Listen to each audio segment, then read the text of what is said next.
Bonjour à toutes, bonjour à tous. Nous sommes vraiment ravis de vous retrouver aujourd'hui sur un sujet intitulé « Comment améliorer l'accessibilité aux assurances ». C'est le deuxième épisode de ce regard croisé et nous avons le plaisir de recevoir Arnaud Schneives. Bonjour Arnaud. Bonjour. Vous êtes médiateur de l'assurance. Xavier Fonkerny-Ribé. C'est bien ça ? Fonkerny-Ribé. Fonkerny, il me manque un R. Ribé. Vous êtes directeur des ressources humaines de la France Mutualiste. Exactement, bonjour. Ravi de vous avoir sur le plateau, Xavier. Élodie Lavigne-Sabot, bonjour. Bonjour. Vous êtes responsable marketing conception produit à CNP Assurance. Tout à fait. Et enfin Manuela Lenoir. Bonjour Manuela. Bonjour. Vous êtes directrice distribution et communication de France Assureur. On va démarrer tout de suite et on va entrer dans le vif du sujet. Arnaud, du point de vue de la médiation, est-ce qu'il y a des évolutions, selon vous, concernant ces sujets d'accessibilité aux assurances ? Je suis sûr que les assureurs ont fait beaucoup d'efforts au cours des dernières années. Il n'en demeure pas moins qu'il reste encore des difficultés. Voilà. Des difficultés de compréhension. C'est compliqué un contrat d'assurance ou un produit d'assurance. Beaucoup de gens pensent qu'un contrat d'assurance auto, un contrat d'assurance habitation, ça va être le même quel que soit partout. Si j'ai une garantie vol, la garantie vol va marcher de la même façon chez les différents assureurs. Non, en pratique non. Chez certains il faudra une effraction, chez d'autres pas. Enfin bon, les conditions peuvent être différentes. Par conséquent, il faut essayer de regarder, de comparer, de comprendre son contrat. Et ça, c'est très difficile. Beaucoup de gens pensent que si je prends le contrat d'entrée de gamme, ça ira bien, comme si c'était, on dit des commodities. Bon. Moi, je ne cesse de dire, pour les ménages aux revenus modestes, il faut une assurance qui protège bien. Une assurance qui protège bien, elle coûte un peu cher. Et faire une assurance pas chère, c'est pas dur. Mais dans l'immense majorité des cas, elle ne remboursera pas grand-chose. C'est les protestations qu'on a sur les assurances annulation de voyage, où ça coûte pas cher. Ça coûte quelques euros, ça coûte 50 € pour un billet d'avion. Mais il y a beaucoup de protestations parce que les conditions de garantie sont très très restrictives. Il faut avoir une hospitalisation pour être indemnisé. Bon. Donc beaucoup de protestations et de déceptions. Donc il faut vraiment continuer à améliorer la pédagogie et passer du temps. Moi je dis toujours que c'est bien la souscription digitale, pourquoi pas bien sûr, mais passer un quart d'heure, une demi-heure avec un conseiller, distributeur d'assurance, c'est du temps bien investi pour qu'il vous pose des questions, qu'il vous pousse dans vos retranchements et que vous posiez des questions que vous ne sauriez peut-être pas poser spontanément. Oui, personne ne conteste l'apport du digital, mais c'est vrai que parfois c'est limité à 1 minute 30 et qu'on ne peut pas peut-être... Qu'est-ce qu'on comprend ? Qu'est-ce qu'on comprend à ce moment-là ? En ayant souscrit en 1 minute 30, en ayant répondu à 4 questions sur son habitation, qu'est-ce qu'on a compris à son contrat d'assurance habitation ? Et sur les tableaux de garantie, est-ce que vous estimez qu'il y a quand même des progrès de fait, l'harmonisation des façons d'exprimer les indemnisations ? Franchement, c'est très variable. C'est-à-dire, je ne doute pas qu'il y ait eu beaucoup d'efforts de fait depuis des années par l'ensemble de la profession. Il n'en demeure pas moins que les contrats font souvent 60 pages, 80 pages. Les assurés n'ont pas envie. On peut dire, bien sûr, tout le monde est censé lire le contrat avant de signer, et y compris de lire la rubrique définition. Mais concrètement, qui a envie de faire cela ? En même temps, c'est une relation de confiance, c'est un signe de confiance que fait l'assuré à son assureur, c'est-à-dire qu'il écoute et bon, il adhère au contrat sans forcément avoir lu les 80 pages du contrat. Ensuite, le sujet, c'est est-ce que cette relation de confiance a été bien investie et est-ce que l'assureur, ensuite, qui doit être un repère de confiance, délivre bien la promesse ? Est-ce que l'assuré a bien compris la promesse qui lui était faite ? Xavier Fonkerny-Ribé, on va parler de la France Mutualiste, de l'accessibilité aux assurances. Comment vous voyez ça au sein de la France Mutualiste ? Pour nous, c'est une priorité. C'est vraiment une priorité stratégique. La France Mutualiste, c'est une mutuelle qui a 130 ans et c'est une mutuelle d'épargne. Donc pour nous, de laisser aux adhérents le choix du canal qu'ils veulent utiliser pour rencontrer leur conseiller, c'est vraiment une priorité. On peut choisir d'avoir le 06 de son conseiller et on tient à cette communication. Donc, on peut appeler son conseiller. Un accès direct ? Exactement, accès direct. On peut aller en agence. On a 58 agences qui sont sur le territoire. On peut souscrire en ligne et on peut aussi avoir un contact avec un conseiller à distance. Et ça, c'est quelle que soit la surface financière. Donc, ça, c'est vraiment une part de notre engagement mutualiste. Donc, ça, c'est le premier point sur je dirais, l'omnicanalité. Et après, sur les documents qu'on produit, on va en parler, je sais après, mais on attache beaucoup d'importance. On est en train de revoir la syntaxe, la police de caractère de tous les documents qui sont produits pour s'assurer que nos adhérents aient un accès direct à cette communication sans qu'il y ait de biais. Et on a aussi un chatbot qui est innovant puisqu'il a été entraîné pour reconnaître l'âge de l'adhérent qui appelle. Donc moi, je suis un adhérent, je suis âgé. Le chatbot va réussir à reconnaître et estimer mon âge et va adapter son débit, va adapter la façon de communiquer pour que moi, en tant qu'adhérent, j'ai la meilleure accessibilité. Donc la France Mutualiste, on investit vraiment sur l'omnicanal. On choisit, quelle que soit la surface financière. Et après, tout ce qui est biais de communication, on veut que ça soit absolument inclusif et le plus adapté possible aux besoins des adhérents. Qu'est-ce qu'on peut faire? On a fait un petit constat tout à l'heure ensemble, Arnaud. Naïves, qu'est-ce qu'on peut faire pour améliorer, à votre avis, cette accessibilité? Où sont les leviers de progression, selon vous? Dans la lisibilité des contrats, que l'assuré comprenne bien, c'est garanti. On peut prendre quelques exemples sur les contrats accidents de la vie, prévoyance d'essai accidentel. Le mot accident, en général, n'est pas compris. Parce que le mot accident, c'est compliqué. Il faut que ce soit imprévisible, non souhaité par l'assuré, soudain, qui résulte d'une cause extérieure. Tous ces mots, on peut en discuter. Ça veut dire quoi, soudain? Ça veut dire quoi, une cause extérieure, etc. Sur les contrats obsèques, on a souvent des cas où la personne a décidé de s'engager dans une formule viagère, donc c'est-à-dire vous payez une cotisation jusqu'à la fin de la vie.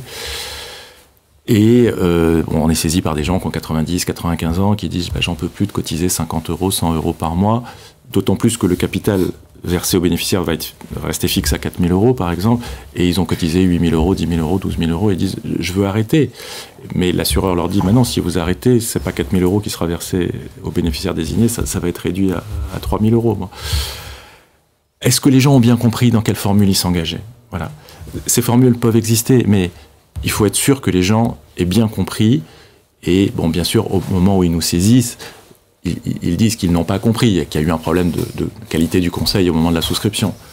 Voilà. Mais est-ce que les assureurs ne devraient pas s'entendre un petit peu sur certains cas? Moi, je crois que... Pour définir certaines choses, pour qu'il n'y ait aucun doute possible.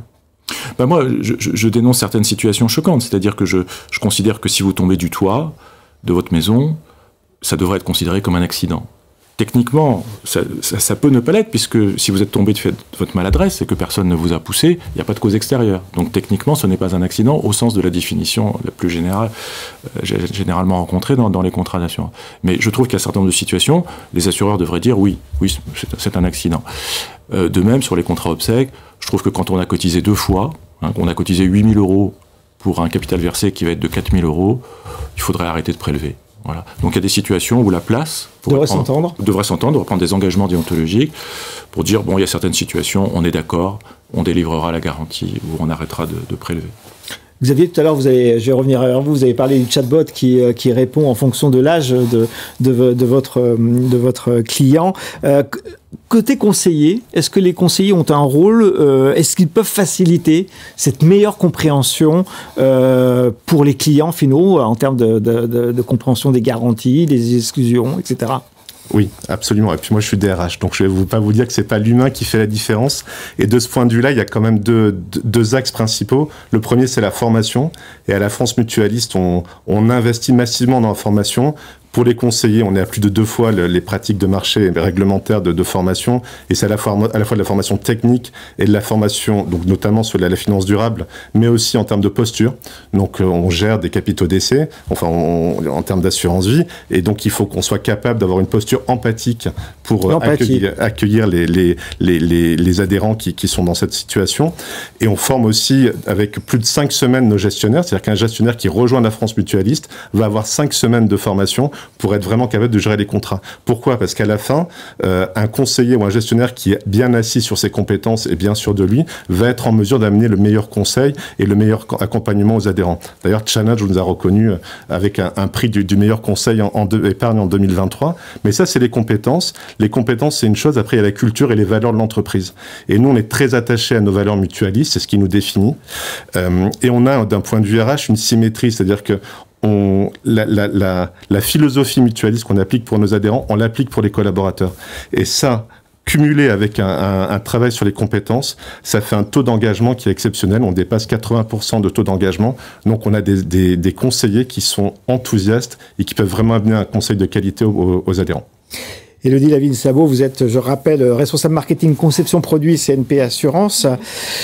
Je vais être un peu provocateur, hein, mais j'ai quand même l'impression que les assurés comprennent pas grand-chose de leur contrat, parfois de leur garantie. Et ça tombe plutôt bien parce que vous, au sein de CNP d'Assurance, vous travaillez sur ce qu'on appelle le langage clair.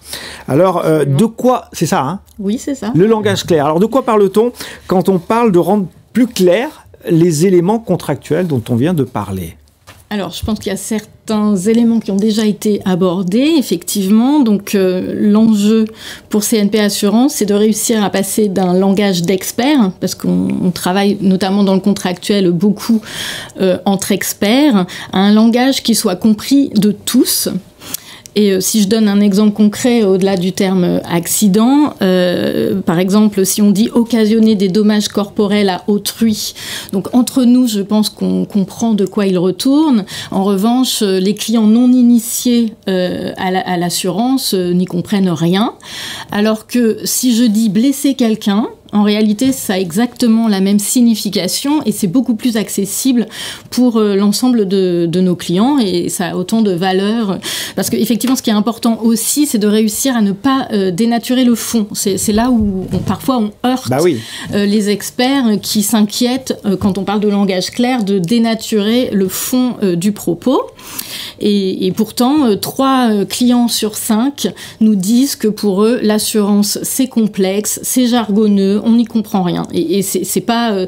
Enfin, moi, faisant du marketing... Donc, j'étais pas provocateur, j'étais tout simplement réaliste, quoi. Pas du tout. C'est un constat qu'on fait également chez CNP Assurance. Et enfin, ce qu'on essaie de faire, du coup, alors j'ai compris que nous n'étions pas les seuls, donc je vais vous parler de notre expérience. Bah oui, c'est rassurant, tout à fait. Et c'est au cœur de la raison d'être d'ailleurs de CNP Assurance, puisqu'on a pour ambition de rendre l'assurance claire et facile. Et à ce titre, on a engagé un programme, donc langage clair, qui consiste à mettre en œuvre des techniques qui sont des techniques linguistiques, hein, qui sont pas des techniques qu'on a imaginées nous, hein, on s'appuie sur des techniques existantes pour finalement réécrire, repenser notre approche des documents, alors tous nos documents, mais en particulier les documents contractuels, hein, sur lesquels on a effectivement le plus d'objections. Du coup, pour cela, pour mettre en œuvre ce programme, on a décidé de s'équiper d'un outil, un assistant rédactionnel, qui nous aide aussi à objectiver la qualité de nos documents en mesurant grâce à ce qu'on appelle un score de clarté, la clarté de nos documents au regard de ces critères linguistiques. Donc ça, c'est la première chose. Et ça nous aide aussi, ça nous donne des informations sur les efforts qu'il faut qu'on fasse sur nos documents. Et aussi, on a complété ce dispositif d'études auprès des clients. En fait, on a déjà commencé à réécrire des choses. Et oui, ensuite, on n'est pas dans le projet ou dans la vision, la conviction. On est dans la vraie vie de l'assuré. On va voir les clients et après avoir réécrit, on leur pose la question, est-ce que vous comprenez mieux ? Alors, on a aussi le goût de lire, parce que ça, je crois que ça a été évoqué aussi, c'est-à-dire que les clients n'ont pas forcément envie de lire les documents, et l'idée, c'est de leur donner envie de lire ce sur quoi ils vont s'engager, au même titre que nous, assureurs. Et donc, on arrive à faire progresser ce goût de la lecture, et oui, de nos contrats. Et voilà. Et parfois, ils nous disent aussi, c'est pas encore assez clair, donc reprenez votre copie, recommencez, et ça nous oblige à retravailler. Mais ça, tout ce travail, tout cet effort, ça engage toute l'entreprise et c'est un vrai changement d'état d'esprit qui passe aussi par des formations. Donc on forme tous les collaborateurs, hein, pas que les personnes qui écrivent les contenus rédactionnels, à cette démarche du langage clair. Bon, c'est plutôt une bonne nouvelle. Hein. On a l'impression que ça progresse un petit peu encore plus côté assureur. On va voir peut-être côté, entre guillemets, client avec Manuela, peut-être côté compréhension, peut-être la nécessité d'avoir de la connaissance aussi, côté client, pour mieux comprendre ce qu'il a souscrit, ce à quoi il a droit, est-ce qu'il peut comprendre le risque. On peut parler d'éducation financière d'une certaine façon, Manuela, ou pas ? Absolument. L'éducation financière est pour moi une clé d'entrée pour l'accessibilité de l'assurance. Donc, bien sûr, langage clair et la clarté des propos. Mais le client, il ne faut pas oublier c'est un client exigeant qui, d'une part, a envie tout seul, en toute autonomie, prendre ses décisions et fait ses propres recherches. Donc, il est important que dans le cadre de ses recherches, il comprenne un peu ce qu'il recherche et ce qu'il va souscrire. Mais dans le même temps, et là, c'est un peu le paradoxe du client, c'est qu'il a aussi envie d'une solution personnalisée. Et donc, dans cette solution personnalisée, la standardisation des propos, c'est bien, mais ça va peut-être pas complètement répondre à son attente. Et donc, l'éducation financière est une des clés de compréhension, enfin d'accessibilité à l'assurance, aux assurances. Moi, je l'ai ciblé autour de 4 axes. Tout d'abord, effectivement, mieux comprendre le risque, mieux comprendre les mécanismes, permet au client de mieux comprendre son besoin et donc ce dont il va souscrire, l'assurance qu'il souhaite. Donc, la compréhension du risque. Donc, bien identifier, d'abord l'identification du risque, bien le comprendre, et puis ensuite, évidemment, pouvoir se dire, là, j'ai besoin de cette protection plutôt qu'une autre, et donc choisir son contrat. Et évidemment, comprendre les termes du contrat pour pouvoir le choisir, évidemment. Ensuite, l'autre, c'est une combinaison, parce que nous, on est aussi très sensible à la prévention du risque. Il ne s'agit pas juste d'être après le risque, on fait aussi de la prévention, et c'est un élément très important dans notre stratégie. Et combiner la prévention du risque avec l'éducation financière, c'est un combo gagnant, parce que d'un côté, comme je le disais, prévenir les risques, mais il faut aussi comprendre les risques, mais il faut aussi les prévenir. Donc, on a toute une démarche liée à la prévention des risques qui contribue à la sensibilisation du consommateur et du client au risque. Et puis, derrière, compléter avec de l'éducation financière un peu plus technique, un peu plus mécanique, mais qui va amener le consommateur à mieux comprendre ces termes complexes de l'assurance. Ensuite, bien comprendre, ça permet aussi de choisir ses garanties. On s'était dit que l'accessibilité, on est sur des produits simples, mais il y a aussi la nécessité d'adapter à ses attentes, donc qui peuvent être complétées par des garanties. Et souvent, vous me direz, on parlait ensemble que, à force de compléter, on se surassure et on se retrouve avec des clauses qui finalement, plusieurs contrats qui couvrent le même risque. Là aussi, une bonne éducation financière, mais moi je me place toujours au niveau du client, c'est-à-dire que si le client fait cet effort de s'éduquer et on facilite cette éducation financière, il comprendra aussi que certaines conditions complémentaires, garanties complémentaires, sont peut-être pas utiles parce que son besoin propre et sa situation personnelle fait que cette garantie-là supplémentaire n'est pas utile, ce qui pourrait l'être pour quelqu'un d'autre. Et puis enfin, pour moi, et on en a parlé ensemble aussi, c'est que tout ça se fait pas tout seul, c'est-à-dire qu'il y a effectivement l'intelligence artificielle qui peut compléter, il y a des outils, mais il n'empêche que la relation humaine, c'est le meilleur vecteur pour faire cet accompagnement, bien comprendre les besoins du client et justement mieux identifier son niveau de connaissance, parce que le consommateur n'est pas tous les consommateurs et tous les clients ne sont pas au même niveau. Et là, ça dépend de son environnement socio-culturel, de son éducation, et de ce qu'il a, aussi de son ressenti. Parce que dans tout ça, et la médiation est là pour le témoigner, au final, le client qui aurait une mauvaise expérience va avoir un a priori négatif, et donc une certaine méfiance. Et il est vrai que culturellement, l'assurance n'est pas un secteur d'activité qui... amène une sympathie. C'est désirable. Voilà. Donc, il faut qu'on travaille tout ça. Il y a des travaux déjà faits côté assureur. Absolument. Et je félicite le travail. Je félicite le travail de côté client, il faut aussi faire de l'éducation financière. Xavier, vous voulez peut-être rebondir ? En épargne, ce dont on se rend compte, c'est que nos adhérents ils ont envie qu'on les guide en fait. Donc aujourd'hui, on a quand même une situation démographique où les plus de 60 ans détiennent 60% du capital financier et 60% du capital immobilier, et ils ont des préoccupations de transmission et de savoir comment ils vont pouvoir influencer le monde de demain. Donc ils viennent nous voir, les adhérents, ils disent comment je peux influencer, comment mon épargne peut guider justement vers tel ou tel investissement, et aussi dans une logique de transmission. Donc les adhérents eux-mêmes nous imposent une sorte de calendrier, de savoir apporter ce type de solution, et nous on est au rendez-vous. Je vais être encore un petit peu un brin provocateur, excusez-moi d'avance. La réglementation augmente. Bon, elle est nécessaire, on protège le client final, mais est-ce qu'elle n'est pas peut-être un peu au détriment de la compréhension, de l'accessibilité au contrat, Manuela? Qu'est-ce que vous en pensez? Alors évidemment, l'accroissement de la réglementation dans le secteur de l'assurance, c'est apparemment quelque chose, c'est un peu le sport favori de nos réglementaires. Donc on subit ça, et avec toujours une très bonne intention, puisque l'intention c'est de protéger le consommateur et de rendre justement l'assurance accessible. Mais ces effets de la réglementation à une certaine limite, c'est-à-dire que effectivement, plus on va accroître les obligations. On parlait tout à l'heure que vous aviez le langage des experts, mais il ne faut pas oublier que le secteur de l'assurance est un secteur extrêmement réglementé, et par conséquent, le contrat doit comporter un certain nombre de clauses, mais non pas pour se protéger, tout simplement pour respecter la conformité et la réglementation. Et on parlait des bottins, des conditions générales. Je pense qu'une fois qu'on aura retiré tout ce qui est lié à la conformité et aux obligations, le peu qui reste, c'est un peu notre petite liberté pour aller expliquer un peu aux clients la spécificité du contrat que l'on vend, parce qu'on est quand même dans un marché concurrentiel, et donc on va laisser chacun exprimer un peu la plus-value de son contrat.